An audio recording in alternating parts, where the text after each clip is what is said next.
Selamat datang kembali di The Deep Dive. Hari ini kita mau dalami satu kata nih, yang kayaknya sederhana tapi berat banget maknanya buat pemimpin.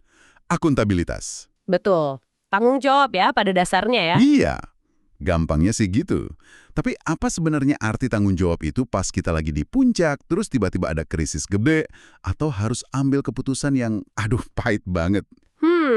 Itu dia pertanyaannya. Nah, obrolan kita kali ini banyak nyomot inspirasi dari buku Hot Seat, What I Learned Leading a Great American Company.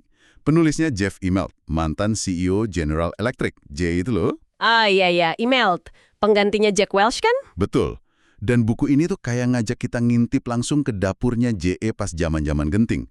Bayangin deh, hari kedua jadi CEO, langsung dihantam tragedi 911. Wah, itu luar biasa sih, tekanannya pasti. Belum lagi nanti ada krisis finansial global 2008. Pokoknya penuh gejolak lah. Nah, kita mau fokus ke pelajaran dari bab 11 buku ini. Judulnya juga lugas banget. Pemimpin itu akuntabel. Pas banget sama topik kita. Jadi, misi kita nih ya, mau bongkar pengalamannya email. Gimana dia hadapi tekanan seberat itu, gimana dia berani ambil risiko yang gede banget, terus gimana dia mengakui kesalahan, ini kan nggak gampang ya buat pemimpin. Jarang-jarang ada yang mau buka-bukaan soal salah ya. Nah itu dia, sama gimana pandangannya soal tanggung jawab ke perusahaan dan ke timnya. Udah siap kita bedah bareng? Siap. Akuntabilitas ini memang bukan cuma soal angka di laporan keuangan atau target tercapai aja sih. Lebih dalam dari itu ya? Jauh. Ini soal integritas. Soal gimana keputusan dibuat, gimana kalau gagal cara menghadapinya gimana, dan yang penting juga gimana membangun budaya tanggung jawab itu di semua level. Budaya ya, jadi nggak cuma di atas. Betul. Nah, pengalaman email ini, apalagi yang dirangkum di bab itu, ngasih kita sudut pandang langka soal dilema nyata di pucuk pimpinan. Ini bukan teori doang, ini beneran kejadian di kursi panas. Oke deh kalau gitu, mari kita mulai dari momen yang paling bikin merinding mungkin ya. 911. Iya. Hari kedua email jadi CEO, baru aja gantiin legenda bisnis Jack Welch, tiba-tiba dunia berubah total.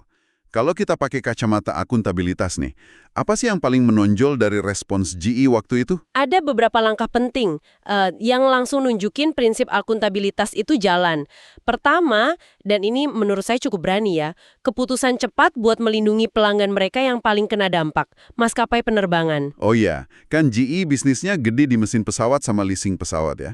Banget. Jadi secara naluriah mungkin perusahaan lain bakal mikir, oke amanin aset kita dulu. Tapi Immelt ini beda. Dia milih pentingin maskapai dulu. Kayak kebalikan instruksi di pesawat ya, pasang masker oksigen sendiri dulu. Haha, iya persis. Ini GE malah masanin masker oksigen buat maskapai dulu. Mereka bahkan sampai pinjemin miliaran dolar loh ke maskapai cuma dalam beberapa bulan setelah kejadian itu. Wow, itu langkah gede banget. Tapi kan di saat yang sama, mereka juga harus tegas dong. Saya baca tuh soal pesawat-pesawat sewaan GE. Nah, betul sekali. Di sini sisi all-in akuntabilitasnya keluar, melindungi perusahaan. Jadi, mereka harus pastiin pesawat sewaan GE itu nggak terbang ke negara yang asuransinya belum jelas soal pengecualian terorisme. Ribet ya urusannya. Banget ke CEO maskapai, bahkan kadang ke kepala negara. Buat bilang, maaf nih pesawat GE Anda nggak bisa terbang besok. Pasti nggak enak banget itu. Ada cerita menarik soal Dennis Damerman, dia mentornya Immelt dan mantan CFO yang disegani banget, terkenal tegas. Dia yang bagian nyampein pesan pahit ini. Nggak ragu ngomong keras, bahkan sampai nutup telepon kalau memang perlu. Jadi akuntabilitas itu dua sisi ya. Bantu partner tapi juga jaga aset sendiri. Tepat, melindungi ekosistem bisnisnya, si maskapai, tapi juga melindungi aset inti perusahaan, yaitu pesawat dan jaminan asuransinya, walaupun caranya nggak populer saat itu. Oke. Jadi bukan cuma soal jadi baik hati doang ya, tapi juga ada ketegasan melindungi perusahaan. Nah terus soal NBC, itu kan jaringan TV milik GE waktu itu. Iya, betul. Mereka kan mutusin siaran non-stop tanpa iklan pas liputan 911. Itu pasti mahal banget biayanya. Mahal sekali. Kerugian pendapatan iklannya bisa jutaan dolar. Tapi seperti kata Immelt di bukunya, keputusan itu secara moral terasa mudah. Maksudnya? Mereka ngerasa nggak pantas aja gitu nyelipin iklan di tengah liputan tragedi nasional sebesar itu. Ini contoh akuntabilitas yang sifatnya etis dan sosial. Jadi lebih dari sekedar untung rugi jangka pendek ya? Betul, mereka tanggung jawab ke publik, ke momen sejarah itu. Ini nunjukin dimensi akuntabilitas itu luas, nggak cuma finansial. Oke, oke. Dari krisis 911, kita lompat nih ke badai berikutnya yang nggak kalah dahsyat. Krisis finansial global 2008. Nah, ini dia. GA Capital, lengan bisnis keuangannya GA, itu kan, wah, kena pukulan telak banget ya. Gimana akuntabilitas main peran di sini? Saya dengar cerita soal commercial paper atau CP itu bikin deg-degan parah. Banget. Gini deh, coba bayanginnya. GE Capital itu ibaratnya punya utang harian raksasa yang namanya commercial paper, CP. Utang harian. Iya, mereka pinjem uang jumlahnya gede banget buat jangka waktu super pendek, bisa harian, mingguan. Bunganya rendah banget karena reputasi mereka bagus kan, ratingnya AAA. Nah, uang pinjaman jangka pendek ini mereka puter lagi, dipinjemin buat jangka waktu lebih panjang dengan bunga lebih tinggi. Oh, dari selisih bunganya itu untungnya. Tepat. Masalahnya, pas pasar finansial global panik setelah Lehman Brothers bangkrut itu, pasar utang harian ini mendadak beku. Macet total. Waduh. Nggak ada yang mau kasih pinjaman baru. GE Capital jadi kayak, gimana ya, kayak orang yang nggak bisa dapat pinjaman baru buat bayar utang lama yang jatuh tempo besok pagi. Tiap hari tuh jadi perjuangan hidup mati, cari dana. Gila, itu pasti stresnya luar biasa. Terus, gimana peran pemimpin di situasi kayak gitu? Email ngapain? Nah, disinilah peran Katie Cassidy, bendahara GE yang dipromosiin email, jadi penting banget. Dia di garis depan tiap hari negosiasi sama regulator, sama bank, sama pasar, buat jaga GE tetap bernafas. Email sendiri? Email sendiri ngaku di bukunya dia sampai harus mandi air panas di kantornya tiap hari buat ngurangin stres. Akuntabilitas di sini artinya ya transparan, nggak nutup-nutupin masalah, terus gigih hadapi kenyataan pahit, dan juga memberdayakan tim buat nanganin krisis teknisnya. Terus puncaknya itu pas mereka akhirnya terpaksa cari dana segar ya. 15 miliar dolar dalam hitungan hari. Padahal sebelumnya email bilang nggak bakal gitu. Nah, itu dia, menjilat ludah sendiri istilahnya. Iya kan? Gimana ceritanya? Situasinya berubah cepat banget, investor panik, harga saham GE anjlok parah, Goldman Sachs, bank investasinya, nekan mereka buat segera nambah modal dengan jual saham baru, equity.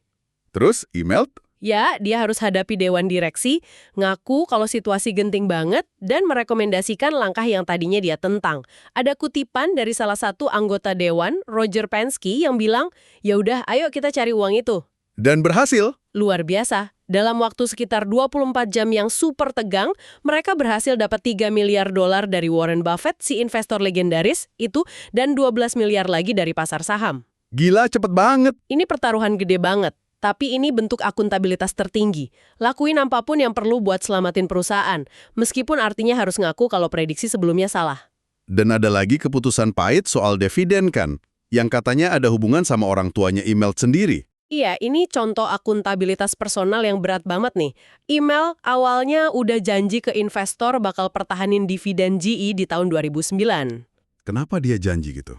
Sebagian alasannya personal, orang tuanya sendiri dan banyak pensiunan lain itu bergantung sama pemasukan dari dividen GE. Oh, jadi ada beban moral pribadi juga ya? Banget. Tapi pas Februari 2009, ngelihat kondisi pasar kok belum membaik juga, Dewan Direksi dipimpin Ralph Larsen itu mutusin langkah drastis, potong dividen. Dipotong berapa? Dari 31 sen per saham jadi cuma 10 sen. Jauh banget. Ini bisa hemat kas perusahaan 9 miliar dolar, tapi ya jelas nyakitin banyak pemegang saham. Terus email gimana? Dia kan udah janji. Ya dia harus nelan janjinya itu, dia bahkan ngutip nasihat dari Jack Welch. Kamu bisa milih balik badan dari omonganmu dan jadi orang pintar, atau tetap kekeh sama omonganmu dan jadi orang bodoh yang konsisten. Aha, nusuk juga ya nasihatnya. Email milih jadi pintar, demi kesehatan finansial perusahaan meskipun itu nyakitin harga dirinya. Dan sebagai bentuk tanggung jawab personalnya, dia juga nolak bonus 12 juta dolarnya tahun itu. Wow. Jadi akuntabilitas itu kadang nuntut pengorbanan pribadi ya? Seringkali begitu di level atas. Oke, kita udah lihat nih akuntabilitas di bawah tekanan krisis yang gila-gilaan. Coba kita geser dikit ya. Pemimpin kan juga bertanggung jawab atas keputusan strategis jangka panjang. Pertaruhan besar yang nentuin masa depan perusahaan. Betul, arah mau dibawa kemana perusahaannya. Contohnya kayak mesin pesawat GAN sebuah Boeing Dreamliner itu ya. Katanya tuh pertaruhan bet the farm, mempertaruhkan segalanya. Tepat sekali. Ini contoh akuntabilitas yang beda nih. akuntabilitas buat visi dan inovasi jangka panjang. Gimana konteksnya waktu itu? Keputusan ini diambil, industri penerbangan itu masih lesu banget gara-gara 911. Terus GE mau investasi $1,5 miliar buat ngembangin mesin generasi baru pakai teknologi komposit karbon yang belum sepenuhnya teruji. Itu resiko raksasa. Terus kenapa mereka berani? Ada sih laporan tebel 80 halaman yang janjikan potensi untung 12% selama 30 tahun. Tapi ujung-ujungnya, kata Immelt, keputusannya itu balik ke dua pertanyaan mendasar yang diajukan ke CFO-nya Keith Sharon. Apa pertanyaannya? Pertama, kita ini beneran mau jadi pemimpin di industri ini nggak? Kedua, kita percaya nggak sama kemampuan tim kita buat ngewujudin ini? Jawabannya iya untuk keduanya. Jadi akuntabilitas di sini bukan soal jaminan pasti berhasil gitu ya? Lebih ke komitmen sama arah. Betul banget. Akuntabilitasnya itu pada keberanian ngambil risiko yang udah dihitung demi jadi pemimpin teknologi dan pasar di masa depan. Meskipun ada potensi rugi jangka pendek. Emang ada dampak negatifnya ya? Ada. Waktu kontrak sama Boeing diumumin, saham GE malah sempat turun. Investor khawatir soal biayanya, soal risikonya. Tapi ya Immelt dan timnya bertanggung jawab sama visi jangka panjang itu. Nah, ngomongin resiko, tentu nggak semuanya sukses kan? Buku ini juga jujur soal gagal kan? Oh iya, cukup terbuka soal itu. Gimana akuntabilitas dimainkan pas keadaan justru lagi jelek?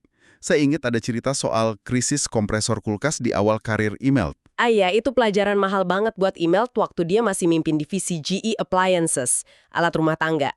Kenapa itu? Di jutaan kulkas yang mereka jual, ternyata kompresornya cacat, gampang rusak. Biaya perbaikannya aja $210 per unit.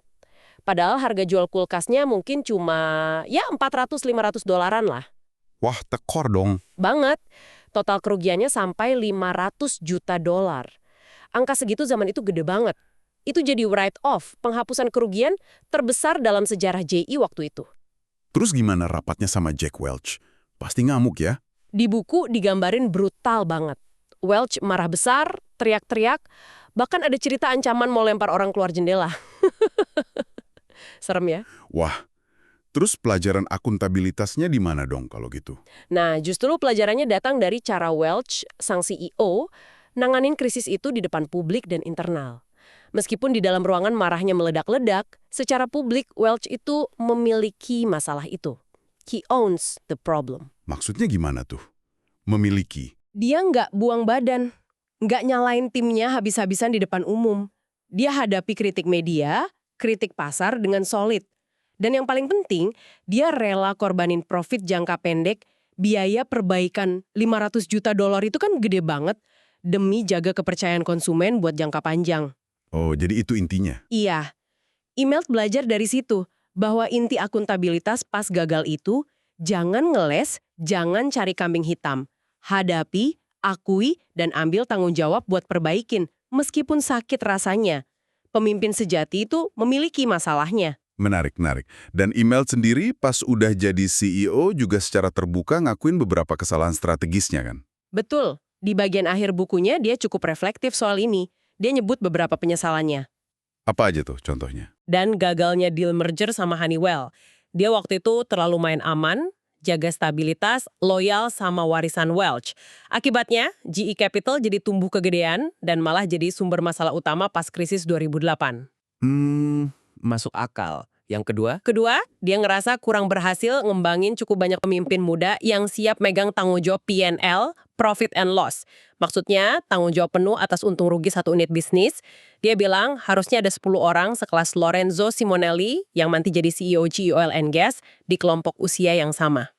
Jadi ini pengakuan akuntabilitas soal pengembangan talenta ya? Betul. Akuntabilitas atas arah strategis jangka panjang dan, yang penting banget, soal regenerasi kepemimpinan masa depan. Oke, jadi akuntabilitas itu ternyata nggak melulu soal bisnis dan angka ya, tapi nyangkut banget sama orang, sama budaya kerja. Saya dengar Immelt punya cara unik buat tetap nyambung sama timnya, program akhir pekan dengan pemimpin itu. Iya, ini menarik banget sih sebagai praktek akuntabilitas dua arah. Jadi selama dia menjabat sekitar 90 kali, Immelt itu ngundang satu pemimpin senior GE plus pasangannya buat nginep akhir pekan di rumahnya di New Canaan. Ngapain aja tuh? Jumat malam makan malam santai, terus Sabtu paginya sesi diskusi intens 4-5 jam. Tujuannya bukan basa-basi doang, tapi beneran bangun hubungan personal, dengar langsung kabar dari lapangan tanpa filter birokrasi, dan kasih feedback yang jujur, mendalam. Pertanyaannya kayak gimana tuh pas sesi diskusi? Pertanyaannya cukup rusuk loh, kayak, coba ceritain sesuatu tentang GE yang menurutmu saya nggak tahu. Atau, siapa bos terbaik yang pernah kamu punya di GE? Kenapa? Atau yang ini nih, gimana caramu beresin masalah yang kamu sebabkan sendiri? Wah, dalam juga ya pertanyaannya. Ini cara dia biar nggak terisolasi di menara gading CEO kali ya. Sekaligus minta pertanggungjawaban personal dari pemimpinnya. Tepat banget, ini cara dia bangun jalur komunikasi langsung dan nanemin ekspektasi akuntabilitas personal ke orang-orang kuncinya. Dia pengen mastiin mereka juga tanggung jawab atas apa yang terjadi di unitnya dan berani ngomong apa adanya, bahkan hal yang nggak enak didengar. Selain hubungan personal satu-satu gitu, akuntabilitas juga nyangkut soal gimana tim kerja bareng secara keseluruhan kan? Ada cerita kontras soal John Kreinike yang katanya agak susah diajak kolaborasi. Nah, iya, ini contoh gimana akuntabilitas juga berarti mastiin semua orang geraknya searah demi tujuan barang. John Kreinike ini pemimpin yang jago banget secara operasional di GE Energy, tapi dia sangat resisten sama inisiatif Global Growth Organization atau GGO. GO itu apa? Itu strategi GE buat dorong pertumbuhan di pasar negara berkembang. Butuh banget kolaborasi antar unit bisnis dan antar wilayah. Nah, Kreinike ini ngerasa paling tahu bisnisnya sendiri, nggak mau terima masukan atau kerjasama erat sama pemimpin GGO regional. Terus gimana email tanggapinnya? Udah dicoba dibujuk beberapa kali, tapi gagal. Akhirnya email ambil keputusan sulit di tahun 2012, minta Kreinike pergi. Padahal dia cakep ya. Cakep banget secara kemampuan, tapi pesannya email jelas. Kemampuan individu penting, tapi loyalitas ke misi bersama dan kemauan buat kolaborasi itu kunci. Akuntabilitas orang CEO juga termasuk berani ambil keputusan personel yang sulit demi kesehatan tim dan pencapaian strategi. Oke, terakhir nih. Gimana dengan akuntabilitas dalam isu yang juga penting banget sekarang? Keragaman dan inklusi. JE kan sempat disorot juga soal kurangnya representasi perempuan dan kelompok minoritas di jajaran atas. Imelda ngakuin ini sebagai tantangan besar. Area di mana dia ngerasa GE perlu lebih baik lagi. Ada satu momen penting diceritain di buku, waktu dia masih mimpin GE Healthcare di Milwaukee. Momen apa tuh? 6 karyawan Afrika Amerika ngundang dia makan malam informal di rumah salah satu dari mereka. Di situ mereka jujur banget cerita soal rasa frustrasi mereka, soal bias tersembunyi, soal kurangnya kesempatan berkembang yang mereka rasain di perusahaan. Pengalaman personal ini ngena banget buat email. Terus apa tindak lanjutnya pas dia jadi CEO? Pengalaman itu jadi salah satu pendorong dia buat lebih serius nanganin isu ini. Dia bikin posisi kepemimpinan khusus yang fokus ke inklusi dan keragaman, diisi sama Deborah Elam. Dia juga nentuin target-target spesifik buat rekrutmen, buat retensi, nahan karyawan biar nggak keluar, sama promosi buat perempuan dan kelompok minoritas. Jadi nggak cuma ngomong doang ya, tapi ada targetnya. Nah, itu kuncinya. Dan yang penting lagi, dia minta pertanggungjawaban dari para pemimpin bisnisnya buat capai target itu. Akuntabilitas di sini artinya nggak cuma ngakuin ada masalah, tapi ambil langkah konkret, ukur progresnya, dan tuntut hasil. Email juga secara khusus sering dukung kemajuan perempuan di GE. Dia percaya perempuan cenderung lebih loyal ke visi bersama dan lebih jago kelola ego. Sesuatu yang penting buat kolaborasi tim ya. Betul. Jadi kalau kita tarik benang merahnya nih, dari ngatasin krisis dahsyat, bikin pertaruhan strategis miliaran dolar, ngakuin gagal, sampai bangun tim yang solid dan beragam, akuntabilitas pemimpin itu ternyata kompleks banget ya lapisannya. Banget. Bukan cuman soal hasil akhir di laporan keuangan tok. Jauh lebih dari itu. Tepat sekali. Pesan utama dari pengalaman email, apalagi yang sejalan sama tema bab pemimpin itu akuntabel tadi, itu intinya gini, pemimpin itu nggak ditakdirkan buat selalu benar atau selalu hoki. Ya juga ya. Pasti bikin salah, pasti dikritik. Tapi yang membedain pemimpin akuntabel itu kemauan buat terus ambil keputusan sulit, meskipun gak pasti hasilnya gimana. Terus mau belajar. Bahkan pas rasanya kayak habis kena pukul, email sering ngutip petinju Mike Tyson soal ini. Semua orang punya rencana, sampai mereka kena pukul di mulut. Dalam itu. Dan yang paling penting, Yaitu tadi, kemauan buat berdiri tegak dan bertanggung jawab penuh atas konsekuensi keputusan dan tindakannya. Akuntabilitas itu soal aksi, belajar, dan kepemilikan, ownership. Ada satu kutipan lagi dari buku itu yang kayaknya pas banget buat nutup obrolan kita. Langsung dari bab soal akuntabilitas. Dia bilang gini, kalau semua yang mau kamu lakuin cuma nyelamatin pantatmu sendiri, kamu mendingan gak usah daftar jadi CEO. Belak-belakan banget ya. Belak-belakan, tapi ngena banget ya. Ngena banget. Dan ini sebenarnya tantangan buat kita semua loh, nggak cuma buat CEO. Ini soal berani jujur sama diri sendiri dan orang lain. Hadapi kenyataan apa adanya dan ambil tanggung jawab. Terutama pas keadaan lagi susah atau nggak populer. Nah, ini jadi bawa kita ke pemikiran penutup nih, buat Anda yang dengerin. Coba direnungkan sendiri. Di dunia yang serba nggak pasti dan penuh sorotan kayak sekarang ini, gimana sih wujud akuntabilitas sejati dalam peran Anda masing-masing? Pertanyaan bagus. Entah itu di kerjaan, di komunitas, atau bahkan di kehidupan pribadi. Apa artinya benar-benar memiliki keputusan Anda, terutama pas segala sesuatunya nggak jalan sesuai rencana? Sesuatu buat direnungkan. Itu dia pembahasan mendalam kita kali ini, ngupas pelajaran akuntabilitas dari hot seat-nya Jeff Immelt. Semoga ada percikan inspirasi atau bahan refleksi yang bisa Anda bawa pulang. Sampai jumpa di kesempatan berikutnya.